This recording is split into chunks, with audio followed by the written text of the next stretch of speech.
Hello hello, आज चाहिँ म जङ्गलमा आएको छु साकुरा हेर्नलाई। साकुरा तपाईँको अहिले चाहिँ एक हप्ता ढिलो भयो यहाँ यो ठाउँमा आउन चाहिँ।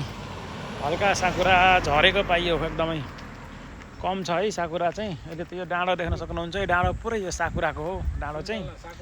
अनि यतापट्टि यस्तै यो फुलेको छ, यतापट्टि ल हेर्नु सुन्तलाहरू मजाले फलेको छ। ल हेर्नु त, यसै म तपाईँलाई हल्का यो सुन्तलाको बुट हो। ल हेर्नु, यो ठाउँमा चाहिँ सुन्तला प्रशस्त पाउँछ। यो सुन्तलाको लागि चाहिँ एकदम बेस्ट ठाउँ हो यो ठाउँ चाहिँ।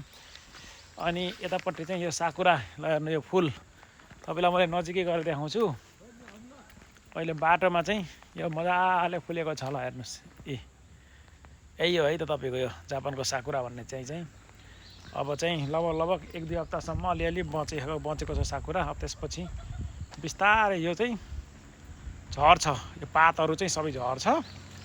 अनि फेरि एकचोटि 2-3 महिना पछाडि हल्का हल्का केही बोटहरू चाहिँ फेरि फुल्ने गरेको गर्छ। एउटा अहिले चाहिँ ठ्याक्कै सिजन हो यो साकुराको सिजन होइन। यसरी बाटो छ, यस्तो रहेको छ है त। ल